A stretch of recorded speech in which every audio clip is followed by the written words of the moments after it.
আসসালামু আলাইকুম। এটিএন বাংলা সংবাদে সবাইকে স্বাগত জানাচ্ছি। ফিরোজ তোহা। শুরুতে বিআরবি কেবলস সংবাদ শিরোনাম। 24 ঘন্টার মধ্যে হামলাকারীদের গ্রেফতারের দাবি। বৈষম্য বিরোধী ছাত্র আন্দোলনের বর্বরতার জন্য দায়ীদের অবশ্যই শাস্তি পেতে হবে, হুঁশিয়ারি সরকারের। ডিসেম্বরের মধ্যে জুলাই হত্যার মাস্টার মাইন্ডের বিচার শেষ হবে, জানালেন চিফ প্রসিকিউটর। লক্ষ্মীপুরে হত্যা মামলায় 3 জনকে 28 জুলাই হাজিরের নির্দেশ। শুনছিলেন বিআরবি কেবলস সংবাদ শিরোনাম, এবারে বিস্তারিত। রাত 8টা থেকে গোপালগঞ্জে চলছে কারফিউ। জীবন মৃত্যুর মতো পরিস্থিতি না হলে জনসাধারণকে ঘর থেকে বের না হওয়ার আহ্বান জানিয়েছেন স্থানীয় সরকার উপদেষ্টা আসিফ মাহমুদ সজীব ভুঁইয়া। সামাজিক যোগাযোগ মাধ্যম ফেসবুকে তিনি জানান, আইন শৃঙ্খলা রক্ষাকারী বাহিনীর সদস্য সংখ্যা বাড়ানো হয়েছে। নিষিদ্ধ সংগঠনের সন্ত্রাসীদের ছাড় দেওয়া হবে না। নিজের ভেরিফাইড পেজে তিনি আরও জানান, পুলিশ কন্ট্রোল রুম থেকে সবকিছু মনিটরিং এবং প্রয়োজনীয় দিক নির্দেশনা দিচ্ছেন স্বরাষ্ট্র উপদেষ্টা সহ আইন শৃঙ্খলা রক্ষাকারী বাহিনীর প্রধানরা।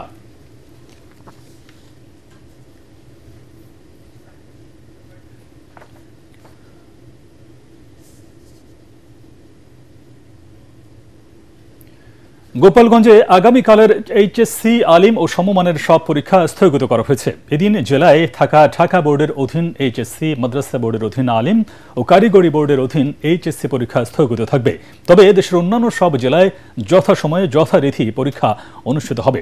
এদিকে গোপালগঞ্জে এনসিপি নেতাকর্মীদের উপর আওয়ামী লীগ ও ছাত্রলীগের হামলার প্রতিবাদে কাল সারা দেশে বিক্ষোভের ডাক দিয়েছে জাতীয় নাগরিক পার্টি এনসিপি।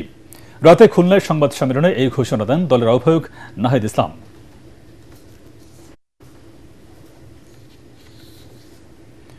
সন্ত্রাসী অভিযান চালিয়ে গোপালগঞ্জে এনসিপি নেতাদের উপর হামলাকারীদের 24 ঘন্টার মধ্যে গ্রেফতারের দাবি জানিয়েছে বৈষম্য বিরোধী ছাত্র আন্দোলন।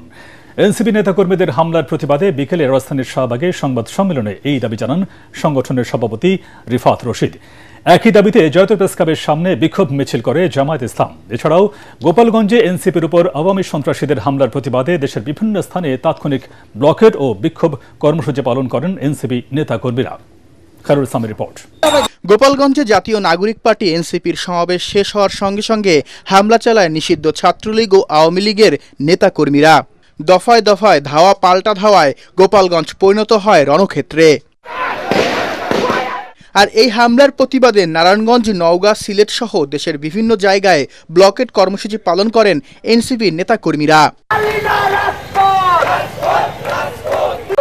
সন্ধ্যায় শাহবাগে বিক্ষোভ সমাবেশ করে বৈষম্য বিরোধী ছাত্র আন্দোলনের সভাপতি বলেন, ছাত্র জনতার উপর হামলা চালালে এর পরিণতি হবে খুবই ভয়াবহ।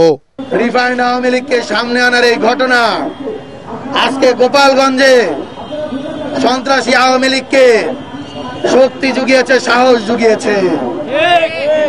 তাই আমরা বলবো, সতর্ক হন, নইলে ছাত্র জনতা আপনাদের ছেড়ে কথা বলবে না। বিকেলে একই দাবিতে জাতীয় প্রেস ক্লাবের সামনে বিক্ষোভ মিছিল করে জামায়াত ইসলাম বলেন, 24 ঘন্টার মধ্যে আওয়ামী সন্ত্রাসীদের গ্রেফতার করা না হলে সারা বাংলাদেশের ছাত্র জনতা গোপালগঞ্জের অভিমুখে মার্চ করতে বাধ্য হবে। রক্তের ভিতরে লুকিয়ে থাকা সন্ত্রাসী এবং ফ্যাসিবাদের দোসর যারা, তারা যে ন্যাক্কারজনক হামলা পরিচালনা করেছে, এই হামলার তীব্র নিন্দা এবং প্রতিবাদ জানাচ্ছি। অতি সত্বর ফ্যাসিবাদের এই বাকি দোসর যারা আছেন, 24 ঘন্টার মধ্যে তাদেরকে গ্রেফতার করে আইনের আওতায় নিয়ে না আসলে বাংলাদেশ জামায়াত ইসলামী জনগণকে সাথে নিয়ে পরবর্তী কঠোর কর্মসূচির মাধ্যমে বাকি দোষরদের গ্রেফতারে প্রশাসনকে আমরা বাধ্য করতে ময়দানে নামতে বাধ্য হব। পরিষ্কার বার্তা দিতে চাই। হামলার ঘটনার তীব্র নিন্দা ও প্রতিবাদ জানিয়েছে বিভিন্ন রাজনৈতিক দল ও সংগঠন। খায়রুল ইসলাম, এটিএন বাংলা, ঢাকা। গোপালগঞ্জে এনসিপি নেতাকর্মীদের উপর আওয়ামী লীগ ও ছাত্রলীগের হামলার প্রতিবাদে কাল সারা দেশে বিক্ষোভের ডাক দিয়েছে জাতীয় নাগরিক পার্টি এনসিপি। রাতে খুলনায় সংবাদ সম্মেলনে এই ঘোষণা দেন দলের আহ্বায়ক নাহিদ ইসলাম।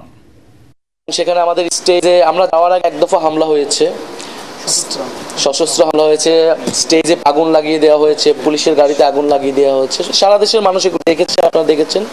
ফলে এটা নতুন কিছু নয়। আওয়ামী লীগের যে চরিত্র, ফ্যাসিস্ট বাহিনীর যে চরিত্র মুজিববাদী সন্ত্রাসীদের, সেই উন্মোচন করেছেন। ফলে আমরা মুজিববাদীদের বিরুদ্ধে আমাদের যে লড়াই, যে সংগ্রাম, সেই সংগ্রাম আসলে শেষ হয়ে যায়নি। গোপালগঞ্জে এনসিপির শান্তিপূর্ণ সমাবেশে বর্বর হামলার জন্য দায়ীদের অবশ্যই শাস্তি পেতে হবে বলে হুঁশিয়ারি দিয়েছে অন্তর্বর্তী সরকার। এক বিবৃতিতে বলা হয়, বাংলাদেশের মাটিতে সহিংসতার কোনো স্থান নেই, ন্যায় বিচার অবশ্যই প্রতিষ্ঠিত হবে। প্রধান উপদেষ্টার কার্যালয় থেকে পাঠানো বিবৃতিতে আরও বলা হয়, গোপালগঞ্জে যে সহিংসতা হয়েছে তা সম্পূর্ণরূপে নিন্দনীয় ও অমার্জনীয়।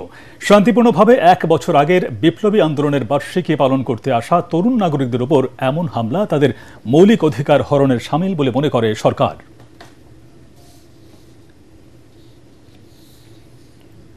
আওয়ামী লীগ আবারও দেশে নৈরাজ্য সৃষ্টি করে ফায়দা হাসিলের অপতৎপরতা চালাচ্ছে বলে মন্তব্য করেছেন বিএনপি মহাসচিব মির্জা ফখরুল ইসলাম আলমগীর।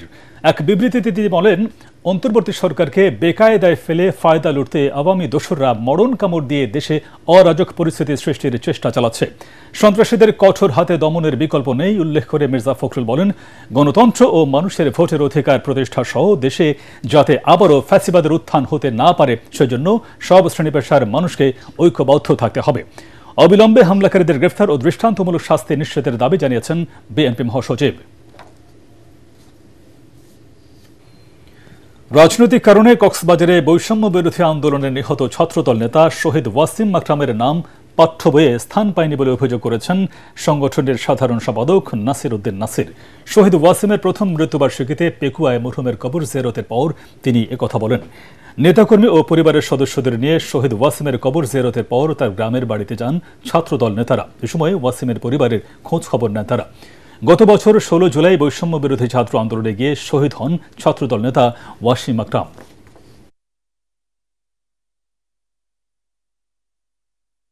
শহীদ মুগ্ধ এবং শহীদ আবু সাইদের নামটি পাঠ্যপুস্তকে অন্তর্ভুক্ত করা হলো শুধুমাত্র রাজনৈতিক কর্মী হিসাবে এবং বাংলাদেশ জাতীয়তাবাদী ছাত্রদলের একজন একনিষ্ঠ কর্মী হওয়ার কারণে তার নামটি পাঠ্যপুস্তকে অন্তর্ভুক্ত করা হয়নি। সরকারের দায়িত্বের প্রথম দাবটি হওয়া উচিত ছিল যারা শহীদ হয়েছেন তাদেরকে রাষ্ট্রীয়ভাবে ক্ষতিপূরণ দেওয়া এবং যারা আহত হয়েছেন তাদেরকে পুনর্বাসনের ব্যবস্থা করা হয়নি। এটি এই অন্তর্বর্তীকালীন সরকারের একদমই আমরা যেটি ব্যর্থতা যেটি মনে হচ্ছে সেটি।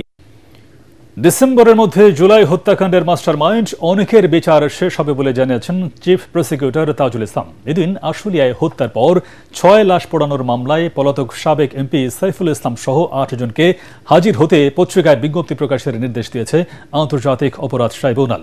এছাড়া লক্ষ্মীপুরে 5 জনকে হত্যা মামলায় 3 আসামিকে 28 জুলাই হাজিরের নির্দেশ দিয়েছে বিচারপতি নজরুল ইসলাম চৌধুরীর নেতৃত্বাধীন 3 সদস্যের ট্রাইব্যুনাল।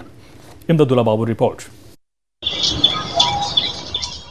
আশুলিয়ায় হত্যার পর 6 লাশ পোড়ানোর মামলায় গ্রেফতার পুলিশ কর্মকর্তা আব্দুল্লাহিল কাফি সহ 8 আসামিকে অভিযোগ গঠনের শুনানির দিনে বুধবার হাজির করা হয় আন্তর্জাতিক অপরাধ ট্রাইব্যুনালে। এই মামলায় মোট 16 আসামির মধ্যে ঢাকা 19 আসনের সাবেক এমপি সাইফুল ইসলাম সহ 8 জন পলাতক। দীর্ঘ শুনানি শেষে ট্রাইব্যুনাল পলাতক আসামিদের 28 জুলাইয়ের মধ্যে আদালতে হাজির হতে পত্রিকায় বিজ্ঞপ্তি প্রকাশের নির্দেশ দেন। অন্যথায় তাদের অনুপস্থিতিতেই চলবে মামলার বিচার। যারা পলাতক আসামি আছে সেই 8 জনকে আগামী 28 জুলাই তারিখে আন্তর্জাতিক অপরাধ ট্রাইব্যুনাল নাম্বার 2-এ হাজির হওয়ার জন্য নির্দেশ প্রদান করে পত্রিকায় বিজ্ঞপ্তি প্রকাশের জন্য নির্দেশ দিয়েছেন। এছাড়া আরেক মামলায় লক্ষ্মীপুরে 5 জনকে হত্যার ঘটনায় মানবতা বিরোধী অপরাধের দায়ে নিষিদ্ধ ঘোষিত সংগঠন ছাত্রলীগের নেতা সহ 3 জনকে 28 জুলাই হাজির করার নির্দেশ দিয়েছে ট্রাইব্যুনাল। নতুন আরেকটি মামলায় আন্তর্জাতিক অপরাধ ট্রাইব্যুনাল নাম্বার 2-এ দাখিল করা হয়েছে। 3 জনকে ইতিমধ্যেই গ্রেপ্তার করা সম্ভব হয়েছে। আগামী 28 জুলাই তারিখে আন্তর্জাতিক অপরাধ ট্রাইব্যুনাল নাম্বার 2-এ তাদেরকে প্রডিউস করা হয় এবং সেই দিন থেকে তাদেরকে এই মামলায় গ্রেপ্তার দেখানোর জন্য আদালত নির্দেশ দিয়েছে। তিনি আরও বলেন, আন্তর্জাতিক অপরাধ ট্রাইব্যুনালে জুলাই মানবতা বিরোধী অপরাধের ঘটনায় আনুষ্ঠানিকভাবে 2টি মামলার বিচার কার্যক্রম শুরু হয়েছে। শেখ হাসিনা, আসাদুজ্জামান খান কামাল, চৌধুরী আবদুল্লাহ আল মামুনের বিরুদ্ধে সাক্ষ্য গ্রহণ শুরু হবে 4 আগস্ট। আরেক মামলায় 11 আগস্ট সাক্ষ্য নেওয়া হবে সাবেক ডিএমপি কমিশনার হাবিবুর রহমান হাবিব সহ 8 আসামির। এছাড়া জুলাই গণঅভ্যুত্থানে প্রথম শহীদ আবু সাইদ হত্যার বিচার শুরু হতে যাচ্ছে আগামী মাসে। বিচারের সার্বিক অগ্রগতি সম্পর্কে গণমাধ্যমকে চিফ প্রসিকিউটর জানিয়েছেন, দ্রুত গতিতেই চলছে বিচার কাজ। জুলাই বিপ্লবের বিপ্লবী এবং ভিকটিম পরিবারকে আশ্বস্ত করতে চাই, আন্তর্জাতিক অপরাধ ট্রাইব্যুনালের তদন্ত সংস্থা, প্রসিকিউশন, আদালত সবাই এই জাতিকে একটা ন্যায় বিচার উপহার দেওয়ার জন্য একনিষ্ঠভাবে কাজ করছেন এবং যে গতিতে বিচারটা এগুচ্ছে, ইনশাল্লাহ আগামী ডিসেম্বরের মধ্যে বেশ কয়েকটি মামলার বিচার কার্য সমাপ্ত হবে এবং এর মাধ্যমে হয়তোবা প্রধান যারা পারপিট্রেটর ছিলেন তাদের বিচার কার্য হয়তো সমাপ্ত করা সম্ভব হবে। আন্তর্জাতিক মানদণ্ড অনুসরণ করেই মানবতা বিরোধী অপরাধের তদন্ত ও বিচার চলছে বলেও জানিয়েছেন চিফ প্রসিকিউটর। ইমদাদুল্লাহ বাবু, ATN বাংলা, ঢাকা। রাষ্ট্র সংস্কারের ব্যাপারে সব ব্যাপারে ঐকমত্যে চাপ দেওয়া হলে তা বাকশালে পরিণত হবে বলে মন্তব্য করেছেন বিএনপির স্থায়ী কমিটির সদস্য আমির খসরু মাহমুদ চৌধুরী। যেসব ব্যাপারে ঐকমত্য হবে তা দিয়ে জুলাই সনদ ঘোষণার কথা জানান তিনি। অনলাইন সংবাদ মাধ্যম বাংলা এডিশনের আনুষ্ঠানিক আত্মপ্রকাশ অনুষ্ঠানে রাজনৈতিক বিশ্লেষক ফরহাদ মজহার বলেন, একটি বড় দলের কারণে মৌলিক সংস্কার হচ্ছে না। মিজান শাহজাহানের রিপোর্ট। প্রবাসী সাংবাদিক ইলিয়াস হোসাইনের নেতৃত্বে একদল পেশাদার সংবাদকর্মী নিয়ে আত্মপ্রকাশ করেছে নতুন অনলাইন সংবাদ মাধ্যম বাংলা এডিশন। বাংলা এডিশন কিভাবে এগিয়ে যায় সেটাও আপনাদের দায়িত্ব। 24-এর গণঅভ্যুত্থানে শহীদ পরিবারের সদস্য, জুলাই যোদ্ধা ও বিশিষ্টজনদের উপস্থিতিতে এর আনুষ্ঠানিক উদ্বোধন করেন শহীদ মীর মুগ্ধের বাবা মীর মোস্তাফিজুর রহমান। যেভাবে বিপ্লব হয়েছে এভাবে যেন আগামী দিনে শহীদরা আর কোনো রক্ত দিতে না হয়। অনুষ্ঠানে ভার্চুয়ালি যুক্ত হয়ে কথা বলেন সাংবাদিক ইলিয়াস হোসাইন, কনক সরোয়ার, জুলকারনাইন শায়ের ও পিনাকি ভট্টাচার্য। আজকের এই দিনে বাংলা এডিশন নামে এই যে একটা অনলাইন পোর্টালের যে যাত্রা শুরু, এটি অত্যন্ত তাৎপর্যবহ। বাংলা এডিশনের যারা স্টাফ আছেন তাদেরকে দেখছেন, এরকম এক ঝাঁক তরুণকে নিয়ে আমি স্বপ্ন দেখেছি। এই দেশের মানুষ যা দেখতে চায়, যেটা মানুষ শুনতে চায়, সেটা আমার এই প্রতিষ্ঠানের মাধ্যমে আমরা শোনাবো ইনশাল্লাহ। এখানে বাংলাদেশের রাজনৈতিক দলের সমস্ত প্রধান নেতারা আছেন, আমার অত্যন্ত প্রিয় আপনারা। মাঝে মাঝে আপনাদের সাথে আমার কিছু টেনশন তৈরি হয়, আমি হয়তো নিজেও তৈরি করি। এটা ভালোবেসে, এটা প্রত্যাশা থেকে, এটা শত্রুতা থেকে না। আপনারা সবাইকে এখানে দেখে খুব ভালো লাগছে, আমি বেশ আনন্দিত। পরে স্বাগত বক্তব্যে সমাজ কল্যাণ উপদেষ্টা শারমিন এস মুর্শিদ বলেন, বিশ্বের কোনো দেশেই শতভাগ সাম্য প্রতিষ্ঠিত হয়নি। ৭১-এর পর আমার দৃষ্টিতে আমরা স্বাধীনতা এনেছি। এই বীর যোদ্ধারা সেদিন যুদ্ধ করে দেশটাকে স্বাধীন করেছিল। বারবার এই কথা বলি, আবারও বলছি, দেশটিকে আমরা গড়তে পারিনি। এ সময় বিএনপির স্থায়ী কমিটির সদস্য আমির খসরু মাহমুদ চৌধুরী বলেন, নির্বাচিত জনপ্রতিনিধিদের কাছে ক্ষমতা হস্তান্তরের ব্যাপারে কোনো অনৈক্য থাকা উচিত নয়। রাজনৈতিক সংস্কৃতি আমরা বদলাতে না পারি, শত সংস্কার করেও বাংলাদেশকে পরিবর্তন করা যাবে না। আমরা যদি রাজনীতিতে আবার সেই কালচার ফিরিয়ে আনি যে অশালীন বক্তব্য এবং চরিত্র হনন, ব্যক্তিগত আক্রমণ, এগুলোর থেকে সরে গিয়ে আমরা যদি আমাদের প্রত্যেকটি দলের যার যার নীতি আদর্শ আছে তার প্রতি আমরা সেই জায়গাগুলো প্রমোট করি এবং সেই জায়গাতে ডিফারেন্স থাকবে, এটা তো আশ্চর্য হওয়ার কিছু নাই। রাজনৈতিক বিশ্লেষক ফরহাদ মজার বলেন, মৌলিক সংস্কার ছাড়া নির্বাচন করা যাবে না। কিছু কিছু শব্দ ব্যবহার শুরু হয়েছে গণঅভ্যুত্থানের পরপরই, সেটা হচ্ছে যে এই সরকার নির্বাচিত সরকার নয়। তার মানে ভোট দিলেই শুধু জনগণ নির্বাচন করে, রক্ত দিয়ে যারা নির্বাচিত হয় ওরা নির্বাচিত নয়। আর আমাদের হলো বাংলাদেশে একটা মাত্র কাজ হলো প্রতি 5 বছর পর পর আমরা কারা আমাদেরকে লুট করবে, কারা আমাদেরকে লুণ্ঠন করবে, ওদেরকে নির্বাচিত করা। তো এটা তো বাংলাদেশ হতে পারে না, এই জন্য তো আমরা শহীদ হইনি। জামাতের সহকারী সেক্রেটারি জেনারেল এহসানুল মাহবুব জোবায়ের বলেন, দেশ এখনো শঙ্কামুক্ত নয়। আমাদের অনিশ্চয়তা ছিল, এখনো আছে। আমরা একটা ট্রানজিশন পিরিয়ড পেরিয়ে আসছি। এক্ষেত্রে আমার কথা একটাই থাকবে, সেটি হচ্ছে যে আমরা যাতে 24-এর যে অক্ষ ছিল সেই অক্ষটা যাতে আমরা হারিয়ে না ফেলি। নতুন সংবাদ মাধ্যমটিকে শুভকামনা জানিয়ে বক্তারা বলেন, ডান বা বামপন্থী নয়, হতে হবে বাংলাদেশপন্থী। নীরবতারা বাদ দেন, আল্লাহর ওয়াস্তে যা বলেন তা বিশ্বাস করেন। মিজান শাহজাহান, ATN বাংলা, ঢাকা। বাংলাদেশে বসবাস করে যারা এদেশের স্বাধীনতা স্বীকার করে না তাদের জনগণ কখনোই ক্ষমা করবে না বলে মন্তব্য করেছেন বিএনপির স্থায়ী কমিটির সদস্য ডক্টর মঈন খান। জয়তা প্রেসক্লাবে মুক্তিযোদ্ধা দলের আলোচনা সভায় তিনি অভিযোগ করেন, কিছুদিন ধরে পরিকল্পিতভাবে বাংলাদেশের ভাবমূর্তি নষ্ট করতে নানা অপপ্রচার চলছে। জামায়াতের দিকে ইঙ্গিত করে বিএনপি চেয়ারপারসনের উপদেষ্টা জয়নুল আবেদিন ফারুক দেশের স্বার্থে বিভেদ সৃষ্টি হয় এমন কর্মকাণ্ড থেকে বিরত থাকার আহ্বান জানান। বিএনপির শীর্ষ নেতাদের নামে অশ্লীল বক্তব্য ও কটূক্তিকারীদের সতর্ক করে বক্তারা বলেন, এর সাথে জড়িতদের দেশবাসী প্রত্যাখ্যান করবে।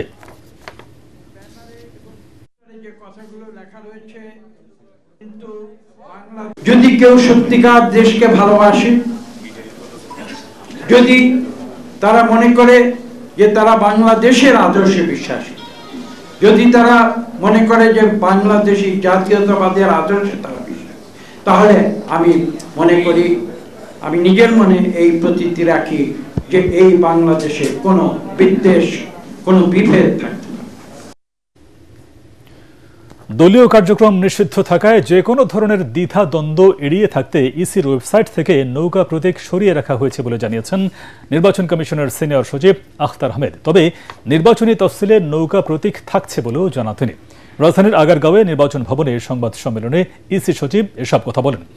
অন্য কোনো দল নৌকা প্রতীক পাবে না জানিয়ে তিনি বলেন, কোনো চাপে আওয়ামী লীগের মার্কা ওয়েবসাইট থেকে সরানো হয়নি।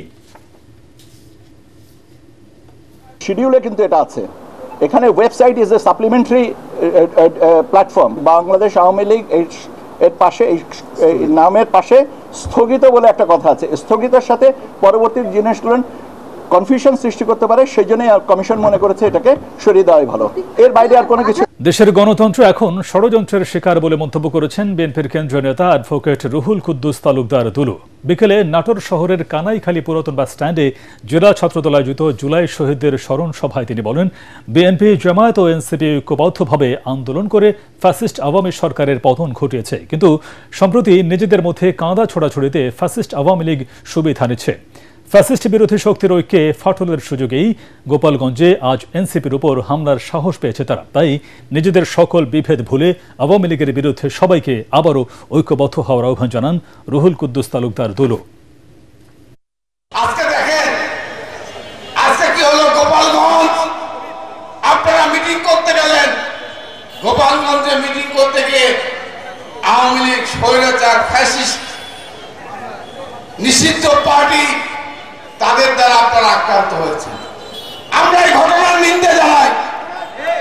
এই ঘটনার সঙ্গে যারা জড়িত তাদেরকে গ্রেফতার করতে হবে।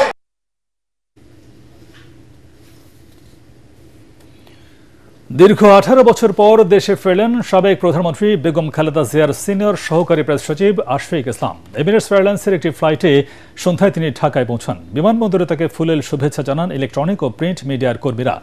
2007 সালে 1/11-এর প্রেক্ষিতে দেশ ছাড়তে বাধ্য হন আশফিক ইসলাম। এরপর আওয়ামী ফ্যাসিবাদের আমলে তাকে আর দেশে ফিরতে দেওয়া হয়নি। 2001 সাল থেকে 2006 সাল পর্যন্ত আশফিক ইসলাম তৎকালীন প্রধানমন্ত্রী বেগম খালেদা জিয়ার সিনিয়র সহকারী প্রেস সচিব হিসেবে দায়িত্ব পালন করেন। এর আগে তিনি হাওয়া ভবনের মুখপাত্র হিসেবেও দায়িত্ব পালন করেছিলেন।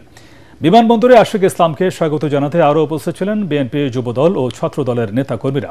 দেশে ফিরে আশফিক ইসলাম জানান, আগের মতোই সংবাদকর্মীদের সাথে কাজ করে দেশকে এগিয়ে নিয়ে যেতে চান তিনি। আরো স্বাধীনতা দরকার, গণতন্ত্র প্রতিষ্ঠা দরকার, সেই সাথে দরকার যে দেশের মধ্যে এখনো অদৃশ্য অনেক কিছু চলতেছে। আশা করি সবকিছু আপনারা তুলে ধরবেন, দেশবাসীকে বুঝাবেন দেশের স্বার্থে যেটা ভালো সেইটার জন্য হয়, কারণ সবাই মিলে এই দেশকে গড়তে হবে। Bangladesh private medical college association BPMC এর ভোটে সভাপতি নির্বাচিত হয়েছেন আদ্দিন উইমেন্স মেডিকেল কলেজের ডাক্তার শেখ মহিউদ্দিন এবং সাধারণ সম্পাদক হয়েছেন ইস্ট ওয়েস্ট মেডিকেল কলেজের চেয়ারম্যান অধ্যাপক ডাক্তার মোয়াজ্জেম হোসেন। প্রথমবারের মতো সরাসরি ভোটে বেসরকারি মেডিকেল কলেজ মালিকদের সংগঠনের সভাপতি ও সম্পাদক নির্বাচিত হয়েছেন তারা। রাজধানীর সিডাপ মিলনায়তনে এই ভোট অনুষ্ঠিত হয়। সকাল 10টা থেকে বিকেল 4টা পর্যন্ত সদস্যরা ভোট দিয়ে বিপিএমসি এর নেতৃত্ব নির্বাচিত করেন। ডক্টর মইনুল আস্তানের নেতৃত্বে 3 সদস্যের নির্বাচন বোর্ড এই নির্বাচন পরিচালনা করেন। নির্বাচনে 110টি ভোটের মধ্যে 92টি ভোট পড়েছে। মহিউদ্দিন মুকিত পরিষদ থেকে সাংগঠনিক সম্পাদক পদে ঢাকার বসুন্ধরা আদ্দিন মেডিকেল কলেজের ডাক্তার মোহাম্মদ আব্দুস সবুর নির্বাচিত হয়েছেন। 21টি পদের ভিতরে একটি প্যানেল থেকে 2 জন নির্বাচিত হয়েছেন আর একটি প্যানেল থেকে 19 জন নির্বাচিত হয়েছেন এবং মোটামুটি ভোটের যে প্রাথমিক ফলাফল আমরা দেখেছি তাতে প্রতিদ্বন্দ্বিতাপূর্ণ ভোট হয়েছে। দিন শেষে তো অ্যাসোসিয়েশন বা সংগঠনটি বড়, সবাই মিলেমিশে সংগঠনের কাজটা করা গেলে পারে জিনিসটা ভালো হবে। তার কারণ যারাই ভোটে জিতেছেন তারাই কিন্তু ম্যান্ডেট নিয়ে এসছেন।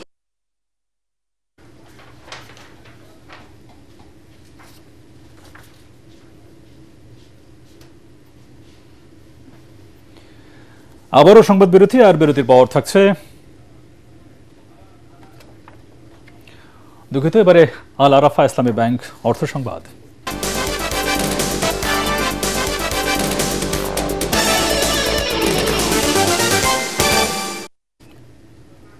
অর্থনীতিতে স্বস্তি ফেরাতে নীতি সুধার বা রেপো রেট পয়েন্ট কমিয়েছে বাংলাদেশ ব্যাংক। এতে ব্যবসা বাণিজ্যে গতি বাড়বে বলে মনে করছেন বিশেষজ্ঞরা। তাদের মতে এতে ঋণ গ্রহণের সুদ কমবে, বাড়বে বিনিয়োগ। এতে মূল্যস্ফীতি নিয়ন্ত্রণে রাখার চ্যালেঞ্জও বাড়বে।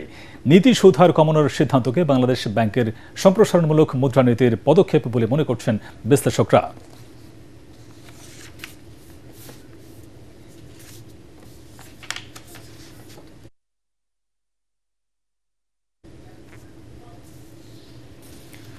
এবার আন্তর্জাতিক সংবাদ।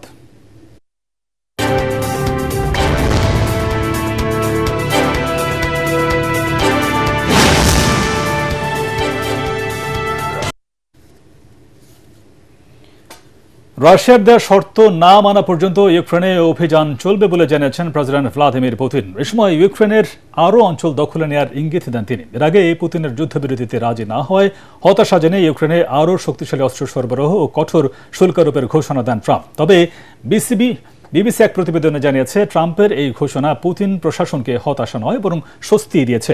এসব হুমকির মুখেও যুদ্ধ না থামানোর ঘোষণা দিয়ে পুতিন বলেছেন, রাশিয়া এর আগেও পশ্চিমাদের আরোপিত কঠোরতম নিষেধাজ্ঞা পার করে এসেছে। আরও অর্থনৈতিক নিষেধাজ্ঞা সহ্য করতে প্রস্তুত মস্কো। রুশ সমর্থিত বিচ্ছিন্নতাবাদী ও ইউক্রেনীয় সেনাদের মধ্যে 8 বছর ধরে যুদ্ধ চলার পর 2022 সালের ফেব্রুয়ারিতে ইউক্রেনে রুশ সেনা পাঠানোর নির্দেশ দেন পুতিন। শেষ করার আগে বিআরবি কেবলস সংবাদ শিরোনাম আরেকবার। 24 ঘন্টার মধ্যে হামলাকারীদের গ্রেফতারের দাবি। বৈষম্য বিরোধী ছাত্র আন্দোলনের বর্বরতার জন্য দায়ীদের অবশ্যই শাস্তি পেতে হবে, হুঁশিয়ারি সরকারের।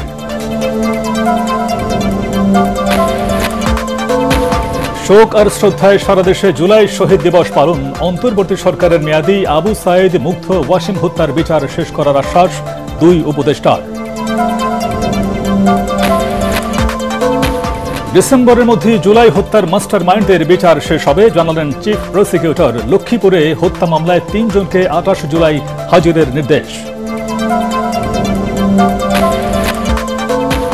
24 ঘন্টার মধ্যে হামলাকারীদের গ্রেফতারের দাবি। বৈষম্য বিরোধী ছাত্র আন্দোলনের বর্বরতার জন্য দায়ীদের অবশ্যই শাস্তি পেতে হবে, হুঁশিয়ারি সরকারের। ডিসেম্বরের মধ্যে জুলাই হত্যার মাস্টার মাইন্ডের বিচার শেষ হবে, জানালেন চিফ প্রসিকিউটর। লক্ষ্মীপুরে হত্যা মামলায় 3 জনকে 28 জুলাই হাজিরের নির্দেশ। পরবর্তী সংবাদ দেখার আমন্ত্রণ জানিয়ে এখনকার মতো শেষ করছি। ATN বাংলা সংবাদ ইউটিউবে দেখতে ব্রাউজ করুন, youtube/ATN বাংলা নিউজ। ধন্যবাদ সবাইকে।